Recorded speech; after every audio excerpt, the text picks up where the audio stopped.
triggering change, one heartbeat at a time. Battle for freedom.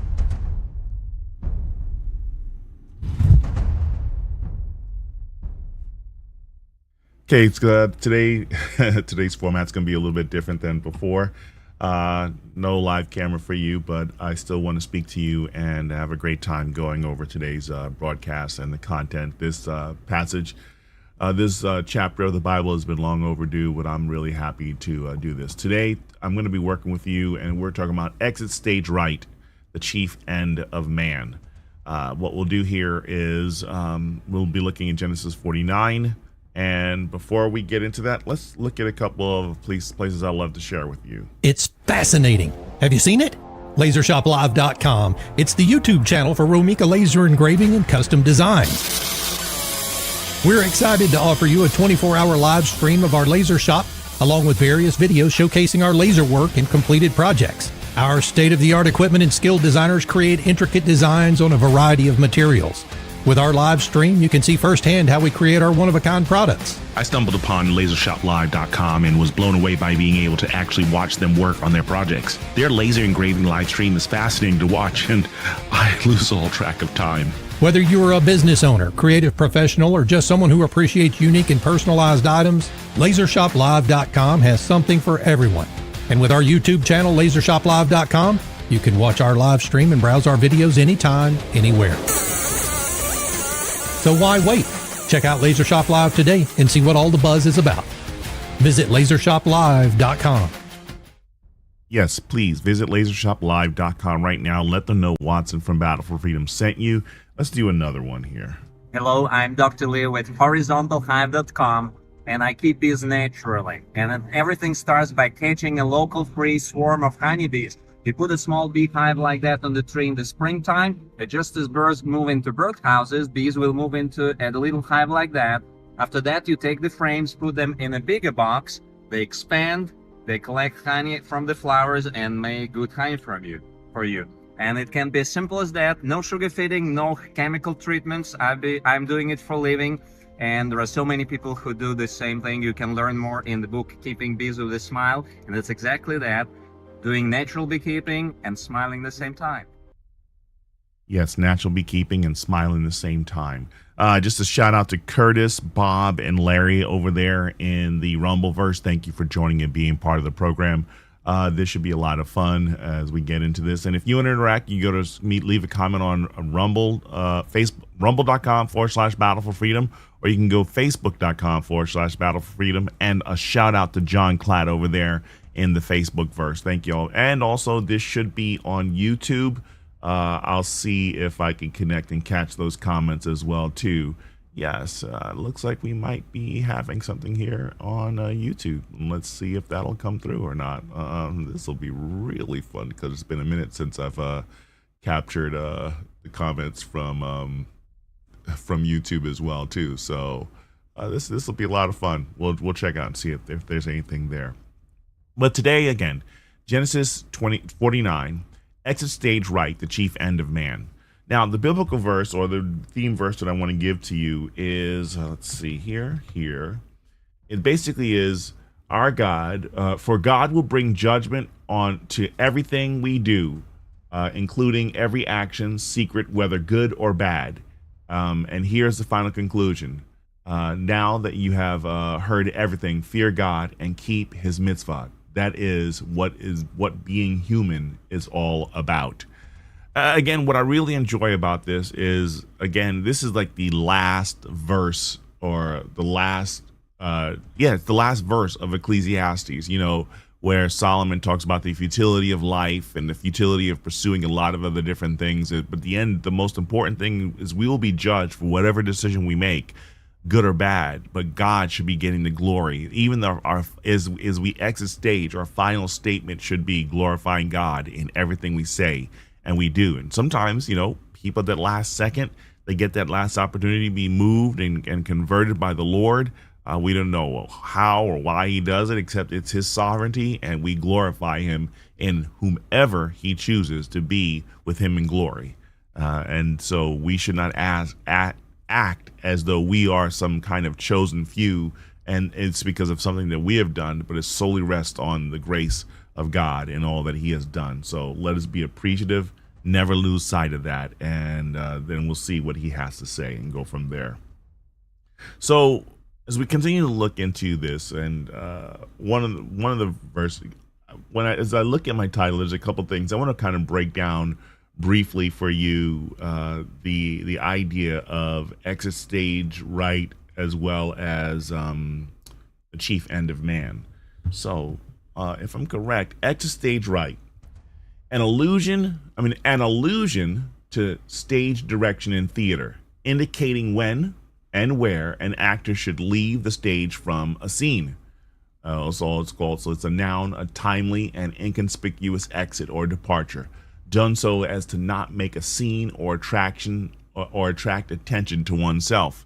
And honestly, when I sit here and I look at what we're going to be going into in Genesis 49 with Yaakov finally walking off the scene, he's had a very weird life, kind of like his father. His life was not the life that we should follow, and there's a lot that we should learn with respect to as he's leaving the scene. It seemed like 48 was like the first time you really heard him exalting the Lord, giving honor, glory, and praise. We talked about that last time we got together. But what I thought was very interesting with the way that he had done this was the fact that now he starts giving glory and honor and praise to God, right? And now he's setting things straight as he's walking out the door. Mind you, we spent a lot of time focusing on Joseph's life because of what his brother had done to him. Took his coat, beat him up, threw him in a cistern, sold him to slavery. He gets sold to Potiphar, falsely accused by the wife of Potiphar, thrown in jail, and then interprets the Pharaoh's dream and saves Egypt because of it, the interpretation, saves his family, saves the land, and pretty much the focus has been on Joseph. But now we come back to Yaakov, Israel, the father of the 12 tribes. And it's so powerful as we sit here looking at what is going to happen. As he's about to leave, as he's about to depart, this is such a powerful testimony for him as he does this. So I had, again, exit stage right. He is leaving the scene. For those who are, what's the term for it? For the actors, there's a name for it. Thespians. Let's see. So then we look at the second part. The subtext, the subtitle of this is the chief end of man, defining this. With the Westminster Shorter Catechism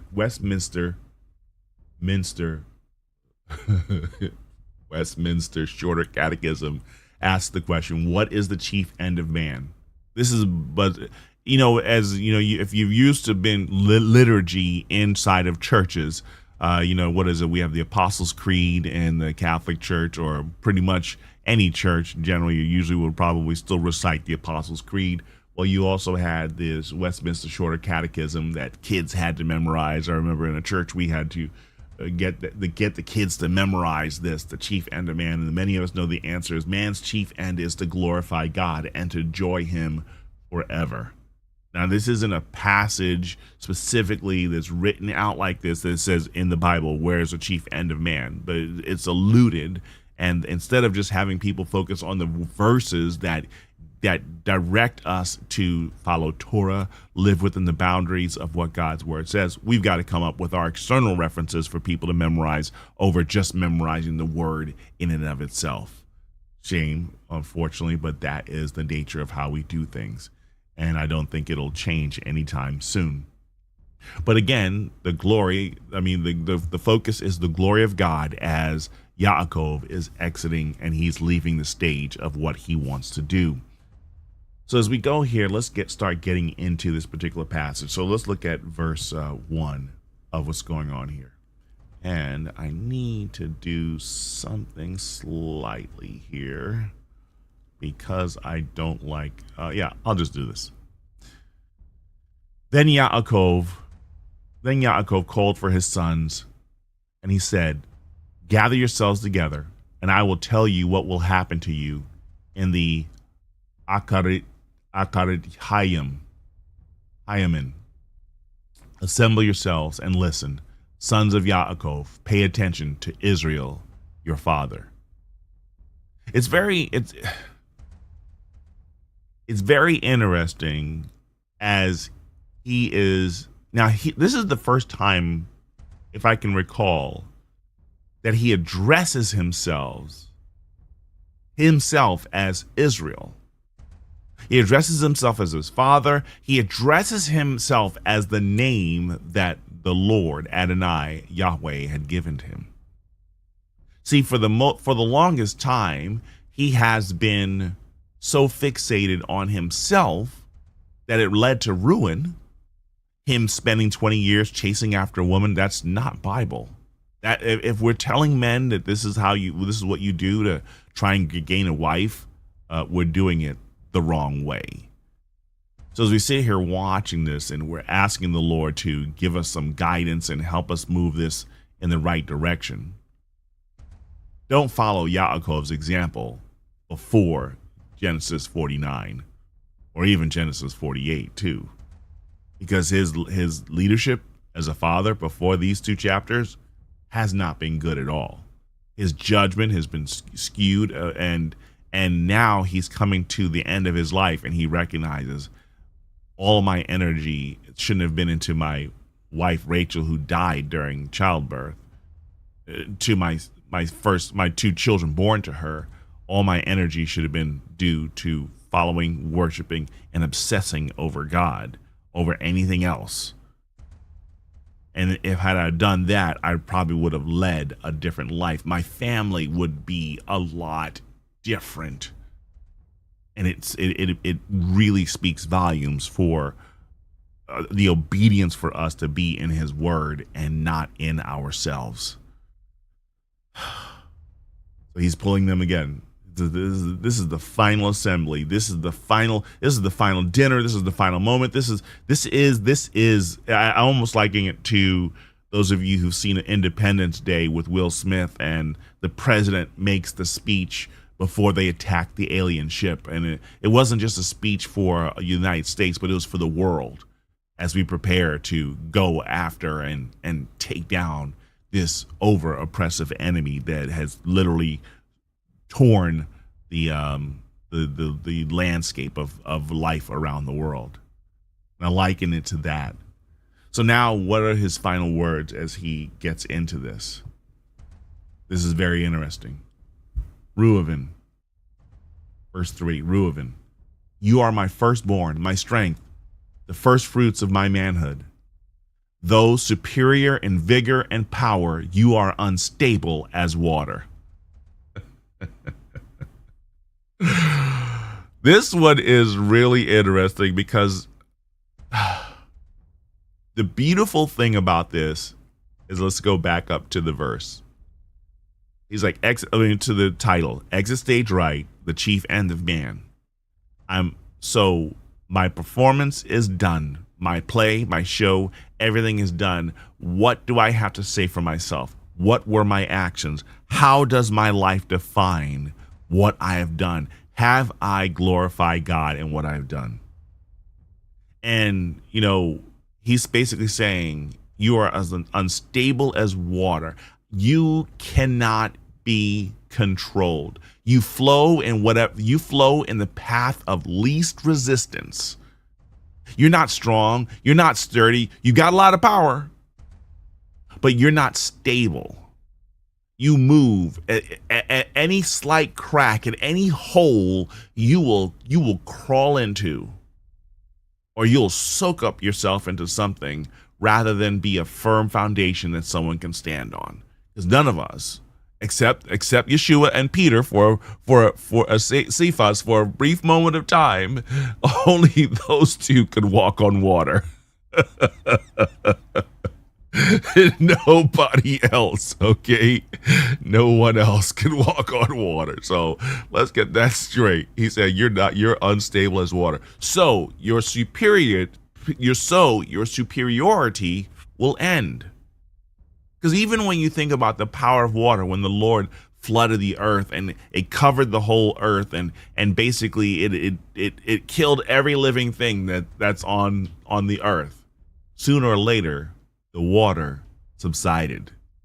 For a long period of time, that the water covering the earth was a threat to anything that was of life, that was a life bearer or life giver, except those on the ark.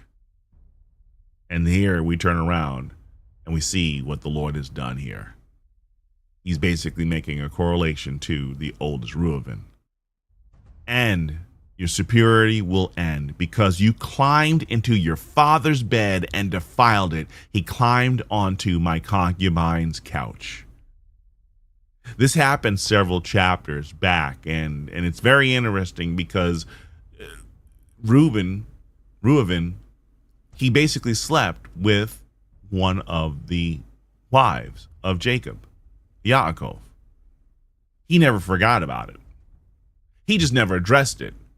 Because, and why potentially that he didn't? His obsession with Rachel, his obsession with Joseph, his obsession with Benjamin, Joseph, Benjamin, and the children of Rachel.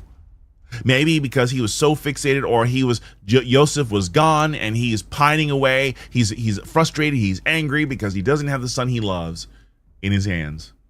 And so he turns around and he complains, and he never addressed the situation of what Joseph had done. So now he deals with it. Now the time has come to deal with this situation. And so he's dealing with it now. Very interesting. So, and I think the lesson here is for us is sometimes I believe that we think that we can do certain things and we could, because I guess the reason why we're hearing this right now, kind of get the sense we have nothing in scripture that says, nothing in Torah that says that Reuven apologized for what he did to his father, how he disrespected his father. Because his actions were, and probably he was frustrated because he's like, you're so obsessed with the one who's gone, you've ignored the rest of us. We're still around. Maybe I have to take ownership. Maybe I have to lead this family because you won't do what's necessary. And so there's an end to this. Your superiority, your reign, your power, your tyranny, it's over. Because you did what was wrong, and you're going to be held accountable for it. And I'm assuming he never apologized. He never asked for forgiveness. So his father, now coming to his senses and realizing you've done the wrong thing, and you are now held accountable before God. It's very interesting, this correction that takes place. And I sit there and wonder how many times we all think that we won't be held accountable for the actions and the decisions that we've made. That God will hold us accountable. Very interesting. Very, very, very interesting. Reuven is basically being challenged. Let's look at the next one. Verse 5. Shimon, and Levi are brothers, related by weapons of violence. Let me not enter their counsel. Let my honor not be connected with their people, for in their anger they killed men, and at their whim they maimed cattle. Cursed be their anger, for it has been fierce, their fury, for it has been cruel. I will divide them in Yaakov and scatter them in Israel. This is very, very interesting when you sit there and you look at this. I will divide them in Yaakov and scatter them in Israel. Because when we sit down, we think about this. Why would he? The only passage I could think about, the only reference I could ever think about with respect to this is to the level of violence, the weapons of violence and the bloodshed that they have. Is you remember when their sister Dinah was raped? You remember when their sister Dinah had left the protections and the comforts of their home, and she decided she wanted to just be a party girl and hang out with the women. She wanted to hang out with the women in the town. And so she put herself in a position where she ended up being defiled, and the brothers took it upon themselves to rectify that situation. They turned around. Sorry, I'll be right back here. They turned around and defiled. The sister was defiled. They turned around and basically said, "No, you're not going to do that to my. You're not going to do that to my sister. You're not going to do that to my sister, and we're going to deal with this." They killed a boatload of people. It was swift. Again, they did something because their father chose not to act on what took place. Instead of just killing one person, they killed a whole bunch of people. And this is very interesting as we look at this. This the first three children, the first three sons of Yaakov, born to Leah, are being judged. Remember, one of them is a priest. One of them is supposed to lead the priestly line. And we're seeing that God is dealing with, he is trying to humble them and put them in service, to be bearers of life and service rather than wrath and savagery. He's like, listen, I don't care what power, what prowess, whatever it is that you had before. You're going to get rid of that, and you're going to focus on honoring, glorifying me, and honoring my name in everything you say and everything you do. So it's very interesting. He says, I want to scatter you. I'm going to divide you. I don't like what you have done, and my name will not be tarnished because of your irreverence for life and your lack of restraint.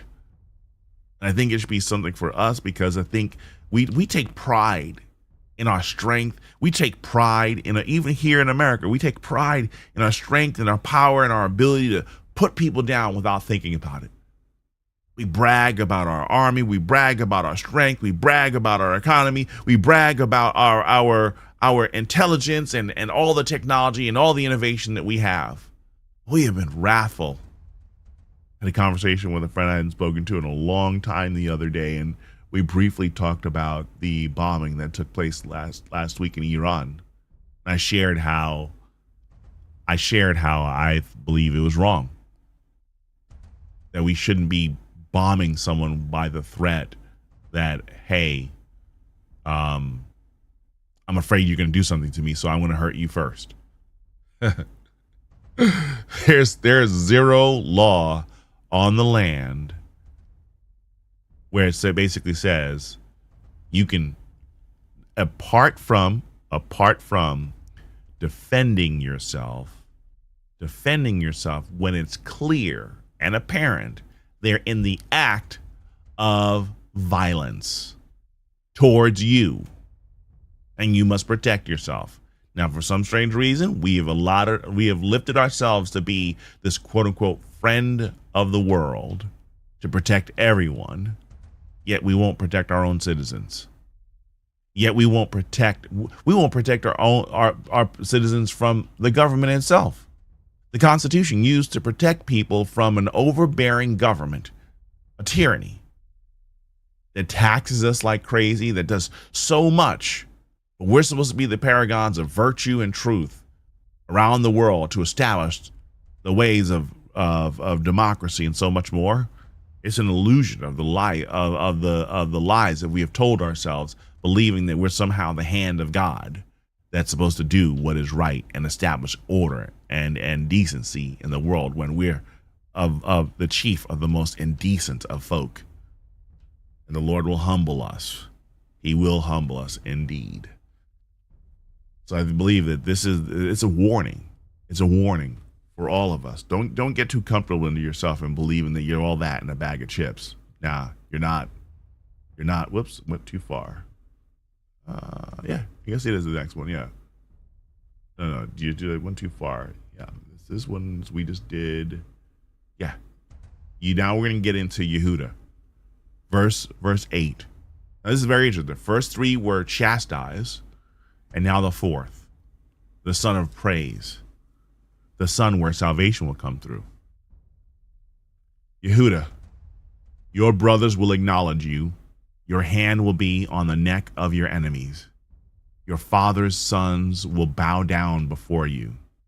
Yehuda is a lion's cub, my son. You stand over the prey. He crouches down and stretches like a lion. like a lioness who dares to provoke him.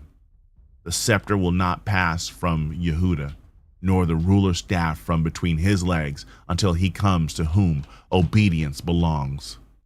And it is to him who the peoples will obey, tying his donkey to the vine, his donkey's colt to the choice grapevine. He washes his clothes in wine, his robes in the blood of grapes. His eyes will be darker than wine, his teeth whiter than milk. Praise Yehuda. I love this because of the fact that the symbolism, the imagery here is, yes, we're talking about the fourth son, the son who brings praise to his father. But this is also talking about the son who brings praise to the Lord Almighty. This is the son who will be the Messiah who comes to redeem his people, who will reign on the throne forever. Because when we watch the actions of Yehuda, when we pay attention to what he has done, we glorify in the Lord and the path of what he has done. I mean, just literally, when you think about it, do you remember the story we read earlier where Yehuda's his two sons were out of order? Another son has children. I mean, one of the sons have children, but they need to basically be they die because of their wickedness. They still have a child, or they're childless by the sons. And the other son, the second son, was supposed to sire a child in the name of his older brother, refuses to do it. And in the end, his daughter-in-law, or his son's daughter, basically disguises herself, and she sleeps with him and conceives a child. He had every right to kill her because of the fact that she was married and she was only obligated to the family line and the son that Yehuda would be giving to her to basically sire the child and keep the lineage going. In the end, he sired the child unknowingly through her, did not kill her, but showed mercy when wrath was more than capable. Does this mean that this is the standard that we do all the time, is mercy, mercy, mercy, mercy, mercy, mercy, and never execute wrath? By no means. I'm not going to promote that heresy that has crippled those who follow the Lord, those who are in churchianity, those who've become simps, and unfortunately lack the ability to rise out of the ashes. It's nice to see you. Nice to see you over there in the Rumbleverse, John. Thank you for switching over and being over there. But I tell you, it's just very, very interesting as we sit here watching this.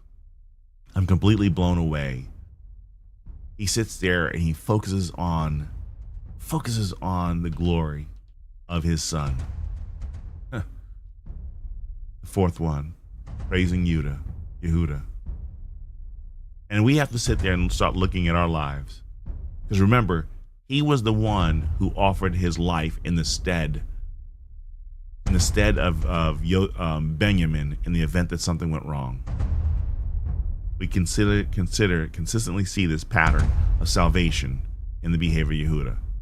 Are we practicing it ourselves? Psalm 1, verse 1. How blessed are those who reject the advice of the wicked, don't stand on the way of sinners, or sit where the scoffers sit. I love this because it's basically saying that the person does not want to associate with wickedness in any way, from hearing, standing near, associating, nor being comfortable enough to rest in his presence. Verse 2 says, their delight is in Adonai's Torah. On his Torah they meditate day and night. In other words, they love the teachings of God, and this is what they think about day and night. They are like trees planted by streams. They bear their fruit in season. Their leaves never wither. Everything they do succeeds. Verse 3 is basically hinting that there's life in them, And it's not murky, stagnant water that passes by them or fills them. It's flowing, life-giving, clean water.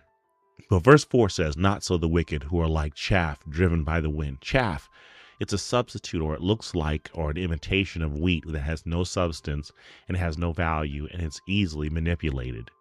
For this reason, the wicked won't stand up to the judgment, nor will sinners at the gathering of the righteous. In other words, there is no hope for those who reject the teachings of Adonai, who reject his Torah. They will not be able to stand, even though they think that they're gods. The Lord of creation will humble them. Verse 6, for Adonai watches over the way of the righteous, but the way of the wicked is doomed. In other words, if our goal is to reject Adonai, his teachings, his Torah, his rule, his order, that means that we will suffer the consequences of living in no order and complete chaos, facing his wrath for eternity. Why? Because we rejected his truth.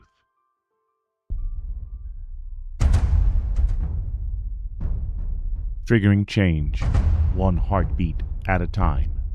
Battle for freedom.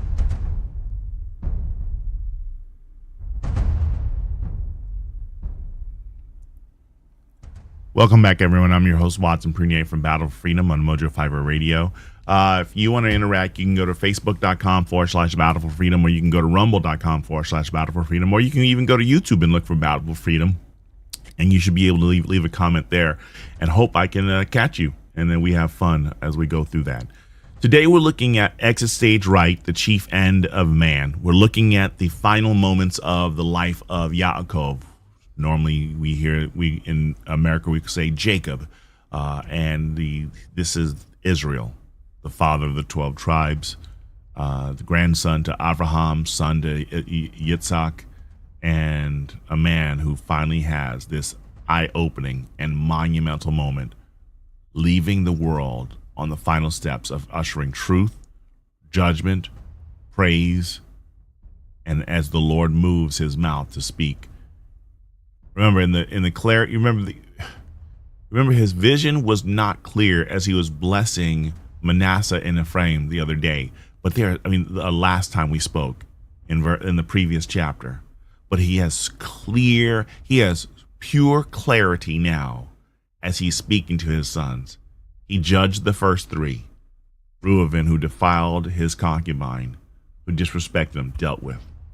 Shimeon and Levi, sons of wrath, war, they were dealt with. He just finished praising Yehuda for the life that he has chosen to live and the glory and honor that he has given to the Lord, the Lord in the way he has lived, and offered salvation and rescue for those who could not defend themselves. Zebulun, let's go into the next one. This is Zebulun. The commerce of Zebulun. Zebulun will live at the seashore with ships anchoring along his coast and his border at Sidon. This is very interesting as we sit there and we look at this, because we've moved away from the wrath that was basically issued to the first three, the praise that was given to. It's interesting that the foundation of the strength of his what he's sharing has now pivoted after talking about the Lord, the picture of the Lord showing up on the scene as he talked about Yehuda. Now he's talking about this commerce, this finance, this blessing that comes from Zebulun. And this is interesting because you'll be amazed as you look at the order of the children. Actually, that's a good one. Let me do one more thing. I'm gonna do, even though maybe you can hopefully still get them. I want to do one quick one with Sun Oven. Hey, my name's Trip, and I want to introduce you to Sun Oven. This is our all-American Sun Oven. We've been making these for the last 35 years. We're in 126. Sorry, apologize. And let's see. Let's do Sun Oven, and we're gonna start them all over again and make certain that you can hear him, because of the fact that I hope you can still get something from them while Well, you can. So let's do this here. Sun oven. Hey, my name's Trip, and I want to introduce you to Sun Oven. This is our all-American Sun Oven. We've been making these for the last 35 years. We're in 126 different countries all over the world. And basically, we call this a solar crock pot. And it's used to be able to just put your food in there and slow cook it with the power of the sun. You can never burn, scorch, or dry anything out inside the Sun Oven. Once you put it in, the sun reflects off of these reflectors in through the glass into the inner chamber, and it reaches temperatures of between 300 and 350 degrees. Really, the design is very simple. It's like the greenhouse effect. If you've got in your car during the summer and it's really, really hot, that's what's happening inside the Sun Oven. You know, anything you cook in your regular oven, you can cook inside the Sun Oven. You can use any of your existing pots and pans. If they'll fit in here, you can cook with them in here, just like you do in your regular oven. It's designed for you to be able to cook your meal out with the power of the sun. And literally, the longer you keep stuff in here, the more juicy and tender it is. So that's a quick introduction to the Sun Oven. Thank you. Remember, they are going to be diminishing their sales in the States and focusing on the bigger unit that they have to bless countries around the world and go from there, people around the world.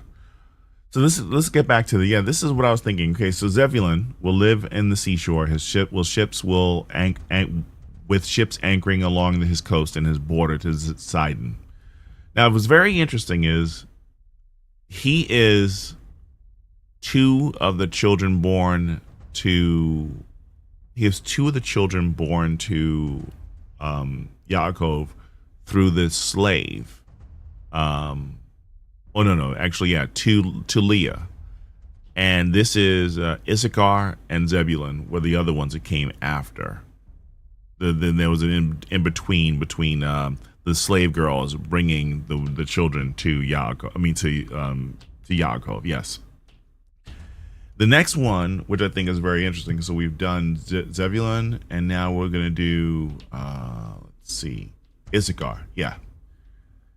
Issachar is a strong donkey lying down in the sheep sheds. On seeing how good is settled life and how pleasant the country, he will bend his back to the burden and submit to forced labor. These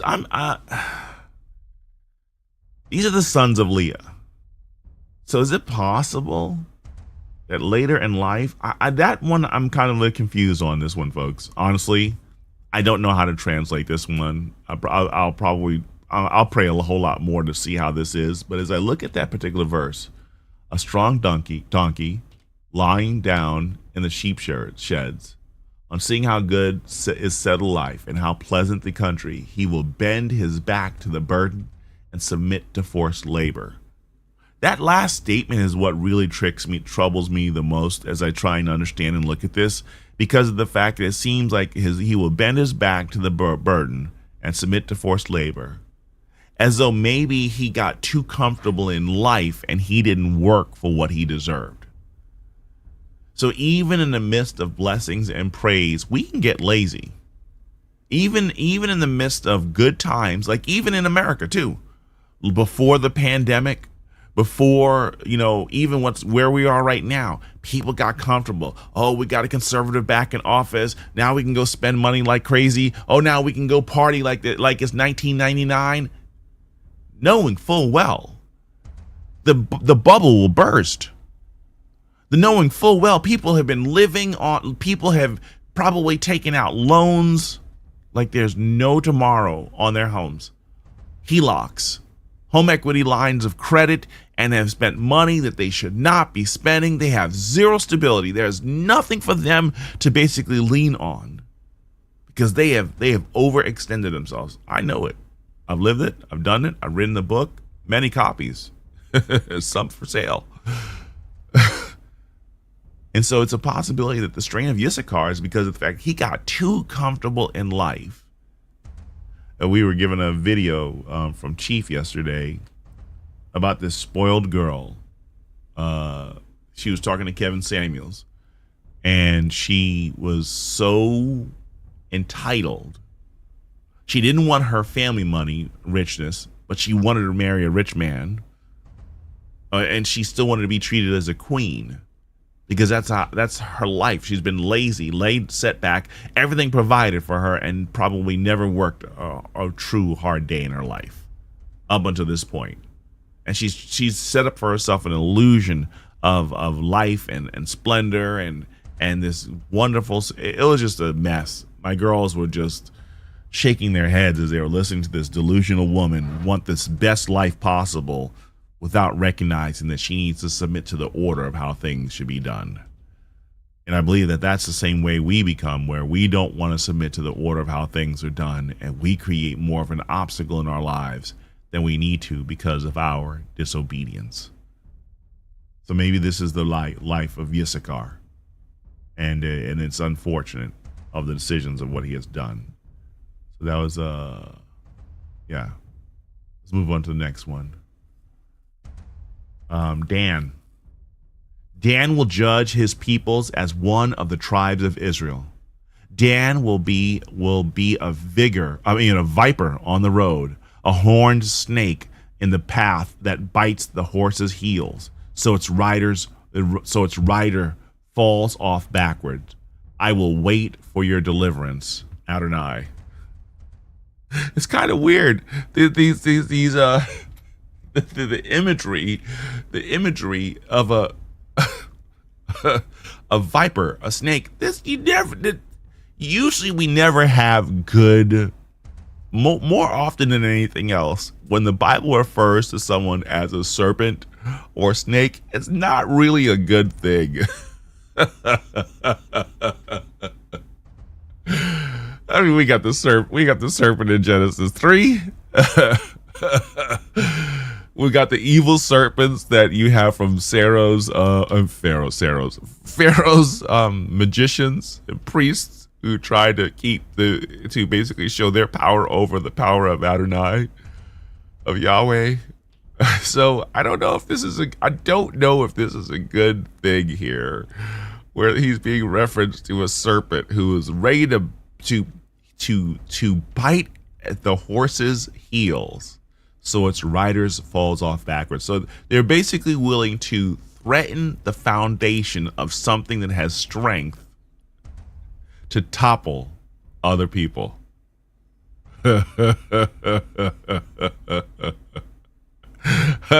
Hey, is it possible?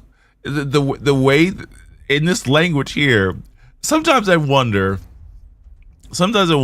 with respect to everything that happened to Joseph. Did Yaakov get the final picture of who coordinated the actions of putting him in jail, putting him in a cistern, selling him off into slavery? Towards the end of his life, did he get a little bit more clarity of how things happened? Maybe him and Joseph sat down and he finally said, "Yeah, Dad, this is how it rolled out." And as he has the clarity of mind to deal with this stuff all these years later, he's speaking up now and dealing with the wickedness of their hearts. Yeah, I want to be delivered from you because you're evil. You're wicked. You will threaten anything and anyone to have your way, and you are a danger to me, my tribe, and all those around you. This is very, again, this is just very, very enlightening as we sit here watching this, and I'm truly humbled and appreciative of what the Lord has done here, as He's shown us a little bit more about each one of these characters. Let's go. We did this one. We did Dan. Let's go further into now. Let's look at Gad. Oh yeah, this is an interesting one. Gad, troop. A troop will be on him, but he will troop on their heel. Asher's food is rich, and he will provide food fit for a king. And Naphtali is a doe set free that bears beautiful fawns. Now this is now as we move to the provisions of Dan and Naphtali. I forgot Gad, so forgive me on that one. A troop will troop on him, but he will troop on their heels. I think we start to see a little bit more fierceness. We move away from the folly of the previous sons, and now we start seeing possibly the focus of the other ones who will be providers in strength, providers in food, and providers in, I'll update that to the provisions of Gad, Dan, and Naphtali. Yeah, I need to fix that right now because of the fact that this needs to be done correctly so that you understand where we are here. I don't want that sitting there looking like that right now. I know it's a stickler thing, but provisions of Gad, Dan, and Naphtali. So I fixed that. That should be correct now. Yeah, let's see. Let's go back to the previous one. And there you go.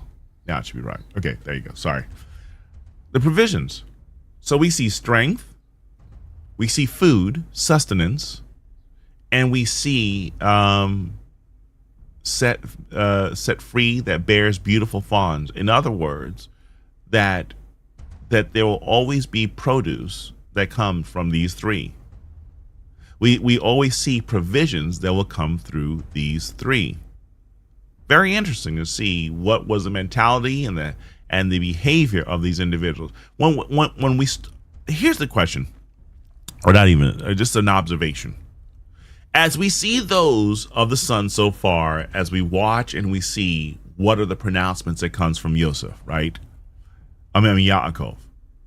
We see some who were judged, some who were blessed, some who were condemned, some who were exalted, some who were admonished, and some who were acknowledged.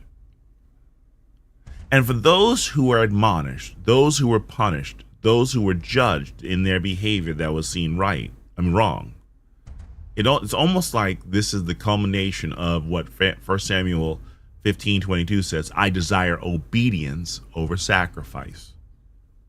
I desire a life that shows obedience and honor and reverence to me. And if I don't see it, I will curse you as I walk out the door. Depart from me, you workers of iniquity. I never knew you.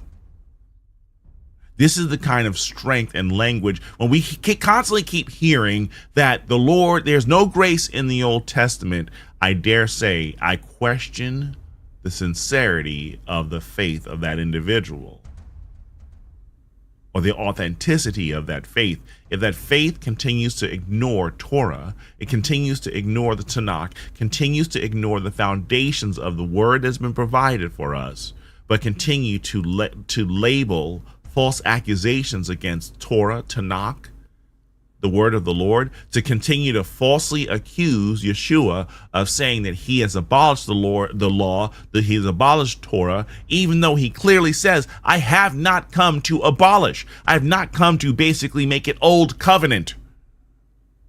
That is not my purpose here. I'm here to show you that it can be lived out if you are willing to live within the confines and the boundaries and the borders established by me and my word for you to live correctly.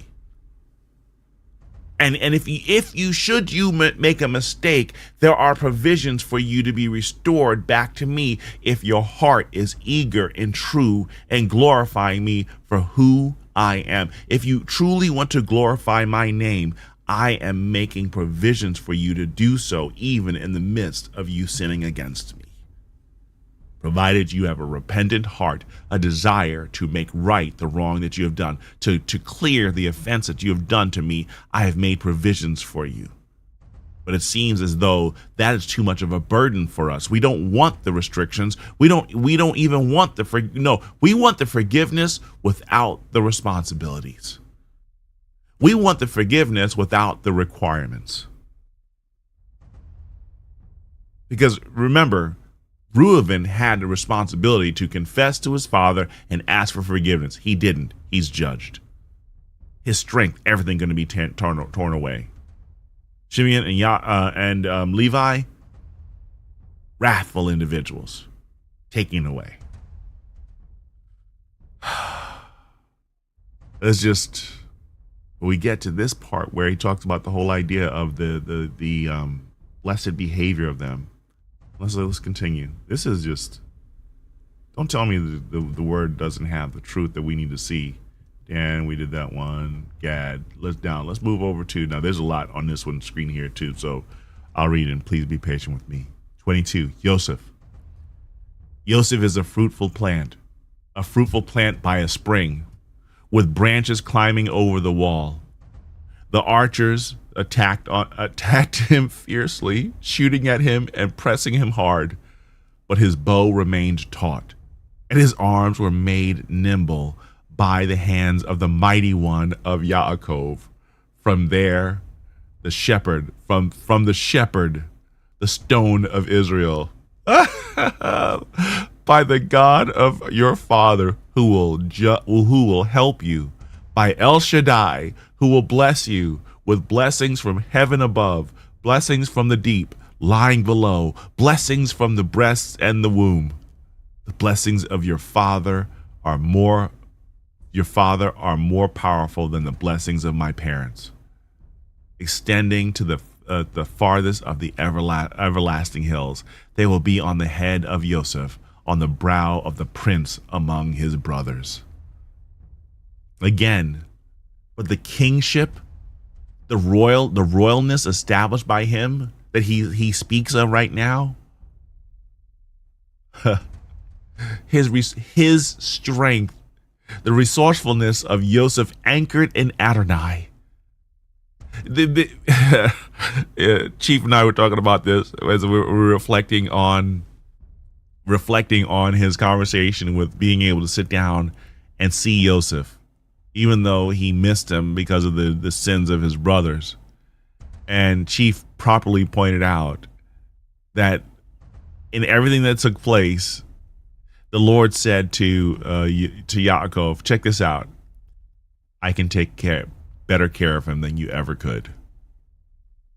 I could take better care. You threw all your energy into him because you were obsessed with his mother and anything that came out of him. But I want to let you know that in all the power and all the strength and everything that you had, I will always do better. And so he recognizes that, yeah, I made you a prince. I made you, not only did I made your mom queen, I made you second king and your brother third king. But the Lord's like, I can do it a whole lot better than you ever could imagine. So please get yourself straight, get yourself right, humble yourself, and watch what I'm about to do. It's just, you gotta love it. God is good. Oh, he is so good. Wonderful. Just stinking wonderful. I love it. Praise the Lord. Praise the Lord. Not that one. Let's go here. Benjamin is a ravenous wolf, in the morning devouring the prey, and in the evening still dividing the spoil. Oh my goodness. It's basically, this is another one that kind of confuses me, but let's see if I can tackle this. Forgive me, because again, I'm still reveling over the grace and kindness of the Lord in light of what I've always looked at were failures by Yaakov, but now he has the clarity to speak. A ravenous wolf, a hunter. Wolves are hunters who moves in packs, devouring the prey in the morning, and in the evening still divide. So basically, you will never have to worry that provisions won't be there for you. It's I want to make sure I get this correct. You remember when, oh my goodness, holy cow, I'm just seeing this now. You remember when the kingdoms divided? You remember when the kingdoms divided? 10 north kingdoms fell, and they were taken by Syrians. And then you had the other two tribes. Who are they? Yehuda and Benjamin. The one son that was going to be protected by Yehuda when they needed to be fed, and so they went to Egypt to be fed, that those two stayed together. almost like you'll be protected always by the lion. So you'll always have scraps left over for you to be fed. You will never have to worry about ever being hungry ever again. You will have food and provisions all the days of your life. And you'll have so much that you can share it with others.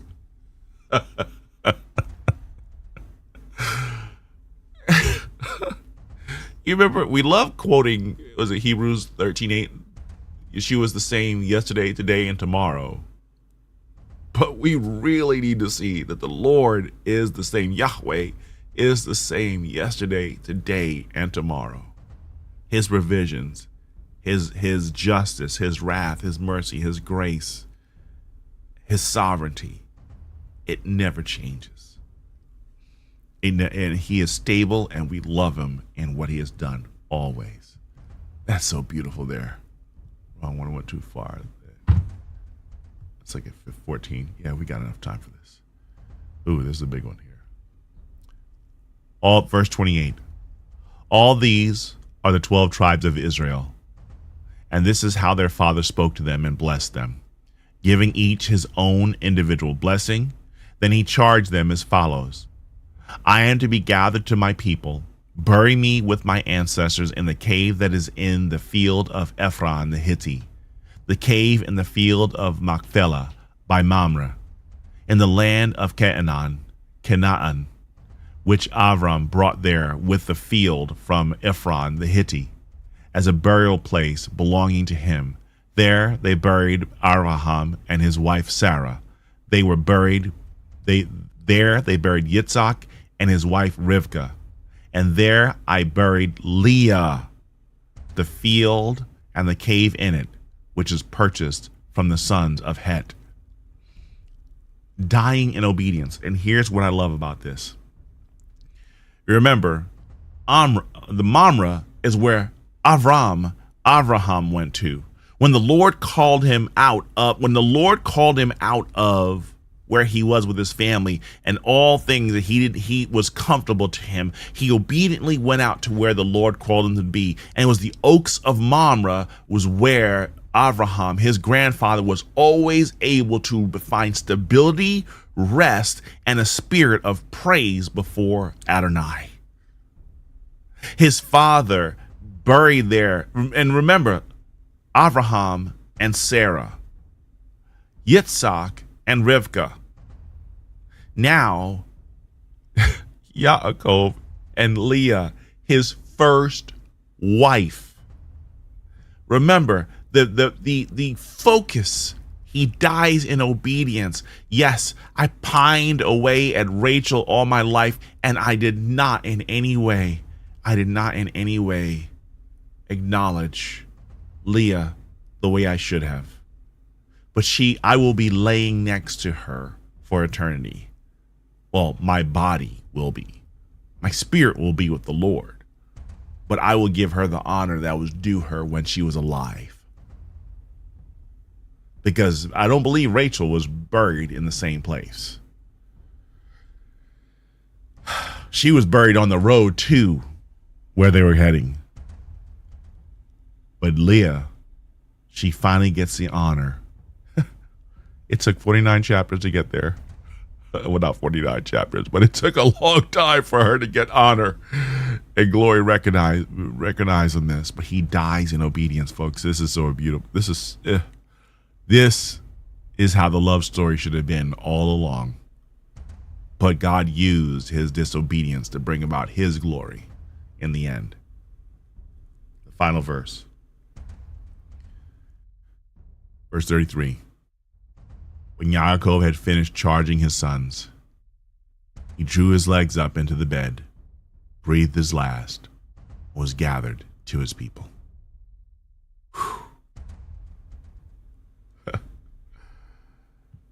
Oh my goodness. He spoke his last words. He brought honor, glory, judgment, praise, truth. He set the stage for what obedience looks like.